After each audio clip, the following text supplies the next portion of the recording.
independence of North Korea.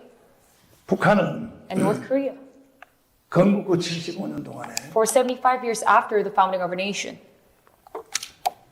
약 15만 명의 간첩을 한국에 보내서 they put about 150,000 spies within South 지금 Korea. 대한민국을 완전히 장악했습니다. And they've totally conquered the Republic of Korea. 이 상태로 간다면은 So if we go about this flow, 대한민국은 머지않아 다시 무너지고 Korea will surely fail once again. 이번에 한 번 더 무너지면 And if we fail once again, 이거는 다시는 회복할 수 없는 we can never recover from it. 이런 상태에 와 있습니다. And we're at such a condition. 자, 이쯤 제가 말씀을 드렸고 And I've spoken about this much now. 이 사실을 여러분에게 확실히 설명해 드리기 In 위하여 order to explain this fact to you, 북한에서 오신 김국선 선생님을 잠깐 앞으로 we'll 모십니다. invite over Mr. Kim Buk-sun from North Korea.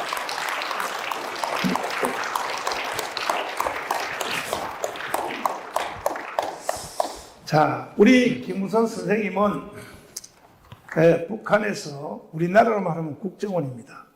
국정원이고 간첩을 교육하고 그리고 그 간첩을 남한에다가 파송하고 그리고 그 간첩을 총지휘를 하고 하는 실제의 북한의 그 정보기관의 정찰총국의 실무자로서는 총책임자입니다. 자, 함께 잠깐 대화를 하면서 오늘날 대한민국이 얼만큼 심각하다는 사실을 우리 해외 동포 여러분들이 잘 이해해 주시기 바랍니다. 건국 후 70년 동안에 북한이 한국에 파송한 간첩의 총 숫자가 얼마라고 했습니까? 15만 명으로 북한 정보기관에 기재되어 있습니다. 15만 명. 예. 그러면 이제 직파 간첩이 15만 명이면 간첩이 내려와서 한국 사람을 다시 간첩으로 포섭해서 간첩화 시키는 숫자. 고정 간첩. 예. 그 고정 간첩의 숫자는 얼마 정도 될까요? 제가 그저 추산한 거는 한 명에 10명 정도는 충분히 이제 고용 간첩으로 만들 수 있습니다. 하면 150만 명이 되죠. 150만. 예. 그러면 그 고정 간첩과 직파 간첩 150만 명이 예. 계속 대한민국의 체제를 무너뜨리려고 하는데 그러나 거기에 가족들은 자기 아버지, 자기의 남편이 간첩인지를 모르죠. 모릅니다. 모르죠. 예. 그러나 그 간첩들이 하는 말을 그대로 따라한다는 거죠. 그렇죠. 그러면 동조 간첩. 동조 간첩. 그 간첩이 하는 대로 똑같은 생각을 하게 되고 같은 가족이니까 예. 또 친구니까 예. 그리고 그들이 하는 행동을 그대로 따라서 하는 간첩. 예. 이런 세력이 총 얼마 정도로 생각해요? 저는 지금 군 80년간에 걸쳐서 북한 노동당은 정보기관은 적화 공작을 꾸준히 악착스럽게 진행해 오고 있습니다. 그래서 이제처럼 고정 간첩이 약 150만 명으로 본다고 해도 이런 끈질긴 그 공작으로 해서 이재명이를 찍은 1614만 명은 동조된 강한 좌파 세력으로서 냉정하게 말하면 간첩이다. 이렇게 말해도 큰 과언이 아니다고 저는 생각합니다. 자, 그러면 북한에서 정찰총국에 계셨죠. 예. 뭐 한국으로 말하면 거의 장관급인데 예. 그 거기 한 세상 잘 사시지 왜 한국으로 넘어왔습니까? 매번 이제 제가 받는 질문인데요. 제가 대한민국으로 이제 정치적 망명을 하게 된 동기는 2013년 장성택 초용 사건을 계기로 해서 저의 신변에 이제 위험이 왔고요. 또 장성택 초용 사건을 보면서 김정은에 대한 환멸을 가졌어요. 내가 김정은에 한데 충성해 온 그 나날들이 저로서는 너무나 허무했고요. 또 김정은을 사람으로서는 볼 수 없다. 왜 자기 고모부를 저렇게 초용하는 것은 사실 북한 역사에서도 없었습니다. 그래서 저는 그때 당시 신변의 그 위급성을 느끼고 아는 것처럼 저는 대한민국을 남조선 혁명의 완성으로서 김정은 통치 밑에 두기 위한 최전선에서 가장 실무적 책임을 높은 수위에서 지고 있던 사람으로서 대한민국에 억울픈 생각은 전혀 없었어요. 또 적게 생각한 적도 없었습니다. 그러나 살기 위해서 왔어요. 살기 위해서. 그때는 뭐 다른 거 생각한 거 없습니다. 살기 위해서 왔습니다. 그러나 제가 이제 와가지고 어느덧 이제 12월 달이면 만 9년 됩니다. 이 기간에 저는 우리 대한민국이 얼마나 사람들이 살기 좋은 낙원이고 자유의 가치가 풍만한 나라라는 그 산진리를 찾을 수 있었고, 북한이야말로 사람이 살 수 없는 생지역이며, 더구나 통치자 김정은은 하루라도 빨리 이 세상에서 존재하면 안 되겠다, 이런 울분과 그 자유통일을 위한 욕심이 생겨가지고 지금은 정광훈 목사님과 함께 자유통일을 위한 길에 제 목숨을 내놓고 지금 같이 하고 있습니다. 일단은 이제 오신 뒤에 예, 국정원으로부터 조사를 받았죠. 예, 그 조사를 받으실 때 예, 이 남조선에다가 간첩을 내가 다 심었다, 예, 그것을 증언을 하셨죠. 했습니다. 그러면 남한의 간첩 어디에 심었다고 증언했습니까? 우선 첫째로 제가 BBC 방송에서 나가서도 말한 것처럼 청와대 간첩을 파견했고요. 아니 근데 청와대에다가 간첩을 예. 넣었다는 거예요? 예, 청와대가 청와대 간첩 넣을 수 있어요? 있습니다. 충분하게 넣을 수 있습니다. 예, 그 다음에 예. 당연히 또 국방부에다 넣었나요? 거긴 뭐 정보기관으로서 안녕은 안 되죠. 네, 맞아요. 예, 예. 그리고 언론에는 거기는 뭐 식은주목입니다. 식은주목. 예, 예. 그 다음에 국회에는 거기도 식은주목이죠.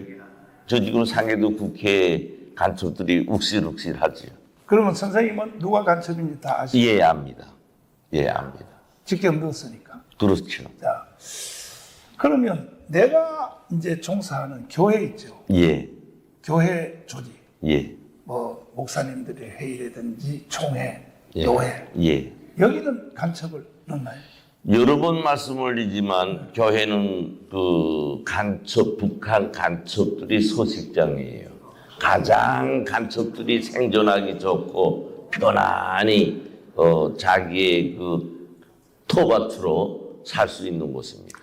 그래서 이제 간첩을 이제 넣었다고 증언을 하니까, 예. 그러면 대한민국에서 간첩 안 넣은 단체는 어디 있습니까? 저 농촌이나 뭐 오촌이나 그런 곳 제외하고 주요 대한민국의 요충 기간에는 어느 곳 하나 여치하는 곳이 없습니다. 학교에는 당연히 넣었을 것이고. 그렇죠. 저 지금 믿는 종교조 같은 거는요, 예, 그건 북한의 직접적인 지도 밑에서 지금 오랜 기간 됐죠, 이 종교조가. 그렇게 증언을 했더니 예, 미국 CIA한테도 조사받았죠. 예, 예, 받았습니다. 6개월 이상. 예, 예, 그랬더니 오히려 그 문재인의 국정원은 예, 박지원이가 국정원이 돼서 그런 말 하지 말으라고 말이야. 예. 아니 간첩 넣었다는 걸 증언하니까 그런 말 하지 말으라고 오히려 선생님을 그 위협을 했다는데 사실이에요. 사실입니다. 야. 예. 그런데 내가 간첩을 넣었는데 왜 나보고 간첩 넣었다고 하지 말라고 하느냐 해서 열받아서 예, 자꾸 주장하니까 선생님을 죽이려고 예, 국정원이 예, 선생님을 바깥에 내쫓았죠. 그렇습니다. 내쫓으면 이제 북한의 간첩이 와서 선생님을 이제 암살하기 위하여. 사실 뭐 지금 지난 일이긴 하지만 저는 집에서 잘 때 이제 새벽 1시, 2시 때 그때는 정말 서름이 덥고요. 쉬운 말로 좀 조마조마했죠. 예. 밤에 와서 이제 마취제를 넣거나 해서 이제 잘못될 수 있는. 이렇게 문재인 정부가 나쁜 놈이죠. 예, 그렇습니다. 그래서 너무 답답해서 나와서 조중동 KBS, SBS에게 기자회견을 하게 됐죠. 예. 내가 청와대 간첩 내가 넣었다. 국회도 넣었다. 다 넣었다 하니까 우리나라 언론이 한 줄도 안 냈습니다. 한 줄도 안 예, 썼어요. 예, 예. 그래서 열받아서 영국으로 튀어서 BBC 방송에 가서 폭로하게 되었죠. 예. BBC 방송에 가서 무슨 말씀했어요? BBC 방송에 가서 이제처럼 이제 청와대 간첩이 있고 우리 대한민국이 북한에 의해서 족화되어 있다는 거, 거기에 대해서 상세하게 이제 거발했죠. 세상에다가 공포를 했습니다. 그러니까 이제 청와대 비서실장에 있던 그 임종석 같은 사람, 예, 그런 사람은 내가 감찰은 또 명예훼손 당해서 또 그렇죠, 깜빡할지 그렇죠. 모르는데 예, 예. 그런 사람 일이었든지 아니면 주로 무슨 뭐 그 기술지 아니 그러니까 뭐 그 공조 기술자, 공조 아 요거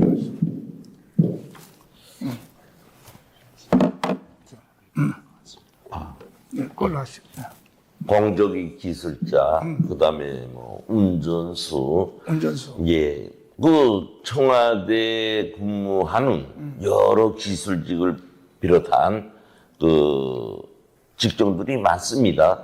그런 데는 충분하게 이제 간첩을 침투시킬 수 있고요, 침투시켰고요.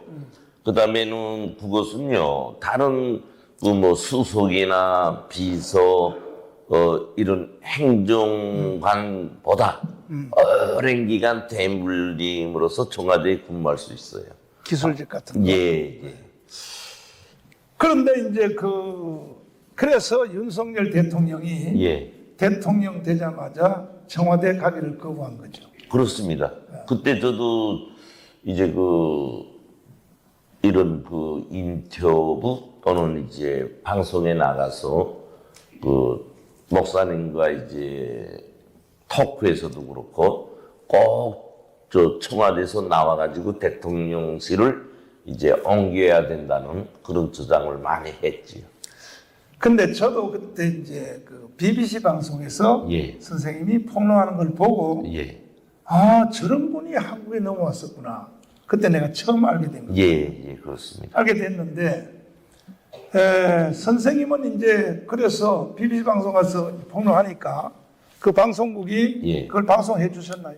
예. 제가 인터뷰를 하고 정확히 말하면 11분 20초 분량의 인터뷰를 내보냈어요. 북하고 한 주일 후에 22분 40초짜리를 하루에 4번 내보냈습니다. 북하고 이제 BBC에서 저에게 통보하는 것이 월드 세계 뉴스로 내보냈는데 TV로 영국 역사에 대통령을 포함해서 정치인은 물론이고 이렇게 하루에 4번 장시간에 걸치는 방송 시간을 이렇게 편집해서 내보낸 적은 최초라고 알려졌습니다. 그럼에도 불구하고 예.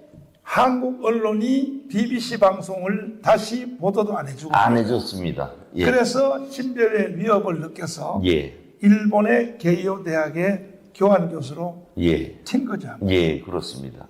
그래서 야 한국에도 살 수 없겠구나. 내가 살아야 할 곳은 어딘가. 예. 하고 일본으로 이제 가셨는데 예. 가시다가 어느 날 이제 유튜브를 보게 되었다. 예. 무슨 유튜브를 보게 됐습니까?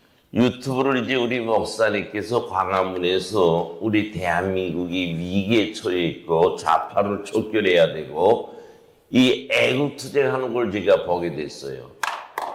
예.